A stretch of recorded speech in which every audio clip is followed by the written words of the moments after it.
Warm good morning to each and every one of you. Now today we will be starting with a new chapter that is named as Matrices. It is chapter number 3 in our NCRT book.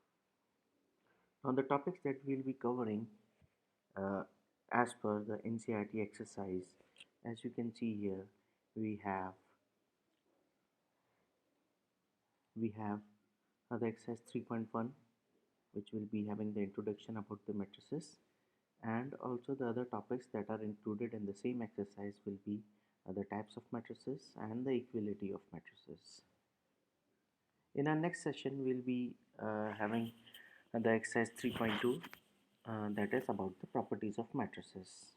Similarly, for the next session we will have 3.3 and 3.4 exercise, which will be having the transpose of a matrix and the elementary transformation in the matrices. Now, for today, we have chosen about the introduction of about the matrices, the order of a matrix, and the different types of matrices. Now, to start with, we have the introduction part. The first thing to start any chapter is that we should know what exactly it is. Now, to define a matrix, uh, we call it as an ordered array of rows and columns. When we say an ordered array, we think of the proper alignment of the rows and the proper alignment of the columns. Now, for example, I have taken a matrix A which is having four different elements: 1, 2, A, and C. Now, I have used a word row and a column.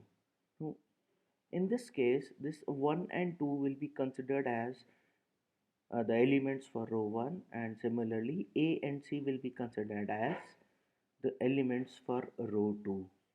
Similarly, 1 and A, these will be considered as elements of column 1, and 2 and C will be considered as the elements of column 2. Another example for the same can be taken from this particular matrix, where I have taken 9 elements. Therefore, it will be comprising of 3 rows and 3 columns. The better concept could be understood by this particular image, which will say that row 1 is 1, A, and S, row 2 is B, 3, and 2, and row 3 will be 0, 2, 1. Similarly, for the column 1, column 2, and column 3, we can find the elements. See, it is a matter of concern, at times it happens that we get a confusion where we have to use rows, where we have to use columns. We have already studied in our previous classes about the match the columns. So all the columns are always taken in the vertical manner, and all the rows will be considered in the horizontal manner. Next comes about the order of a matrix. Uh, when we come to this topic, we should be clear about the concept of rows and columns. Now, to define it, we have any matrix which is having, let us say, m rows and n columns. Therefore, its order will be defined by m cross n. Students, please make it sure that we don't have to multiply it. It is just a representation. When we say m cross n, I'm not saying m into n, I'm saying m cross n. M cross n means it will be just a representation. It is not the multiplication part. We cannot say if it is a matrix of 2 cross 3, its order is 6. No, it's wrong.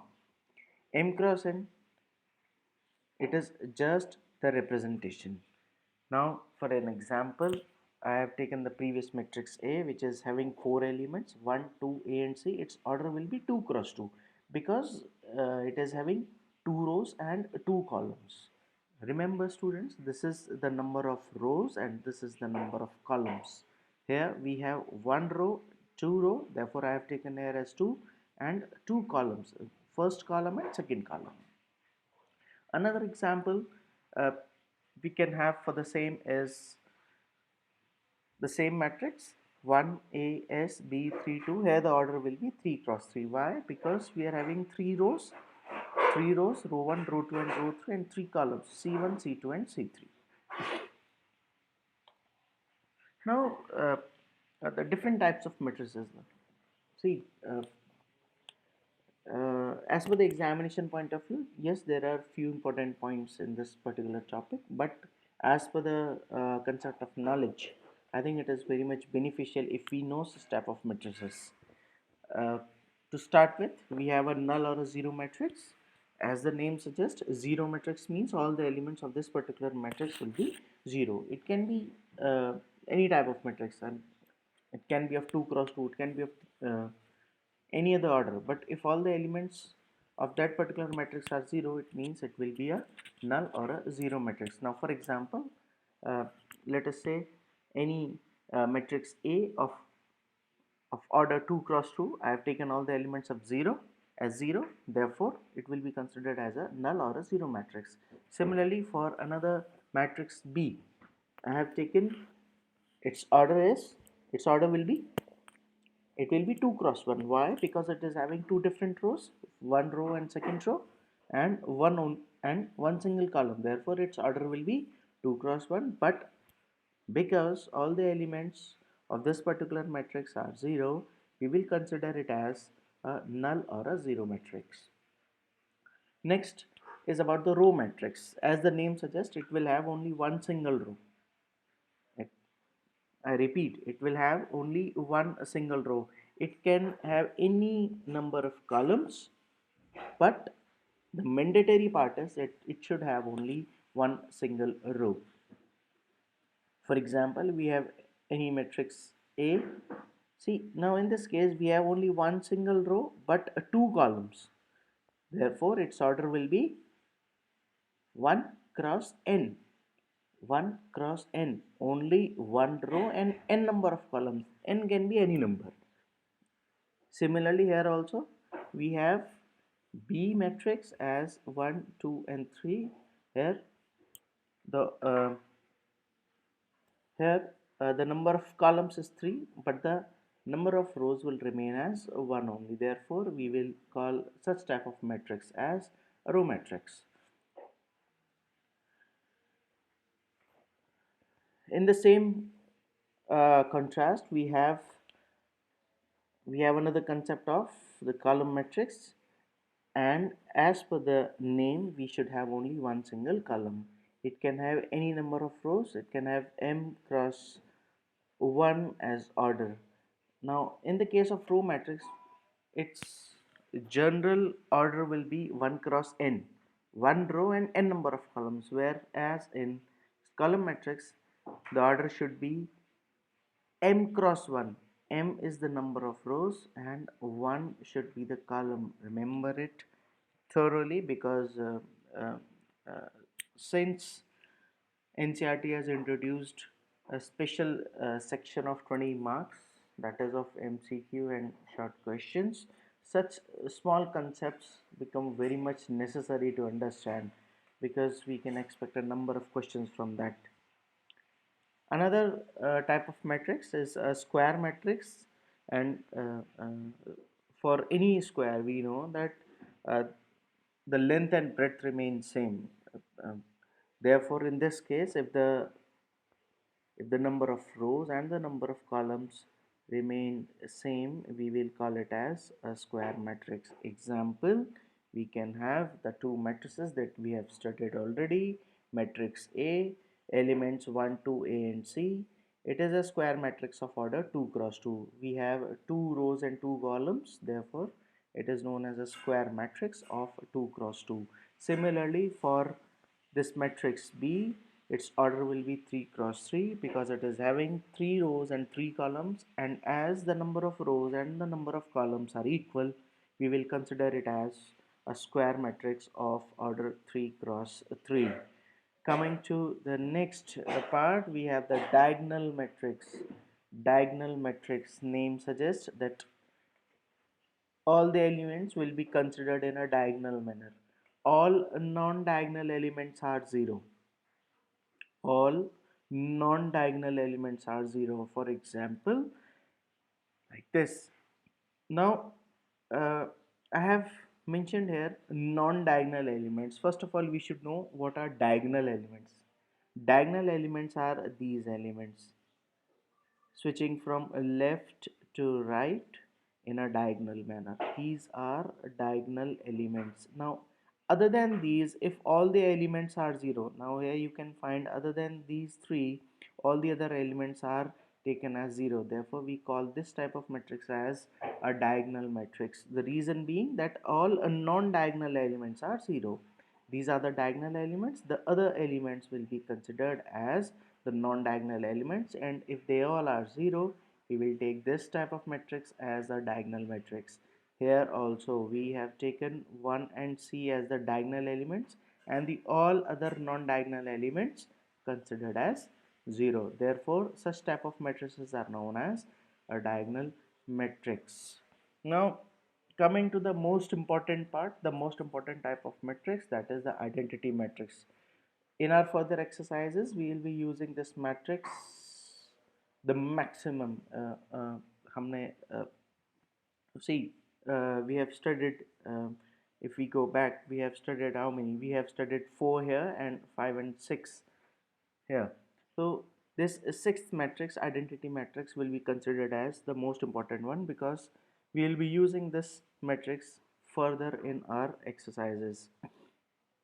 Now, all non-diagonal elements are 0, all non-diagonal elements are 0, and all diagonal elements are 1. Means all these diagonal elements, if we have considered this as 1 and all other elements are taken as 0, it will be considered as an identity matrix. For example, we have matrix A and matrix B. 1, 1 and 1 means the diagonal elements are taken as 1 and all other non-diagonal elements are considered as 0. If such is the case, we will call this as an identity matrix of order 3 cross 3, whereas matrix B will be considered as an identity matrix of order 2 cross 2. Now another important part is what are the allocation names for the elements. See, if if if any uh, if any matrix of order 3 cross 3, we can count them as the 9 elements. Means any matrix with the order 3 cross 3 will have 9 elements. Now this space for first element, this space for first element will be considered as A11. See, 1 suggests this is the number of row and this is the number of column. Means element of a first row and first column. Here if I come, it will be element of second row and first column because this is row 1 and this is row 2. Similarly, for this A23, as the uh, as the allocation number suggests, it should be in second row and third column. Yes, there it is. We are having this first row and second row and first column, second column and third column. Therefore, its allocation number will be A23, which will say it is in second row and third column. Here also we will have A11, A12, A13. When we talk of this A13, it is first row and third column. Similarly, for this A22, we have first row and second row, therefore second row and second column. Therefore, here we have written as a 2 and its allocation will be A22. Now, all the topics that I have discussed here will be sufficient for your NCERT exercise 3.1. Any queries, anything regarding this can always be asked. The last topic for it will be the equality of matrices, as the name suggests. We are talking here of any two matrices that are equal. Now, for any two matrices to be equal, there are certain requirements, there are certain concepts which are to be understood, which are to be followed. The first is that they should have the same order. Any two matrices can be considered as equal if they have the same order. If the order is different, they cannot be equal. I repeat, if the order is different for any two matrices, they cannot be equal. And second thing, the corresponding elements have to be equal. It means, let us consider any two matrix A and B of the same order. Now the element of first matrix, let us say A11, should be equal to the A11 of the other matrix.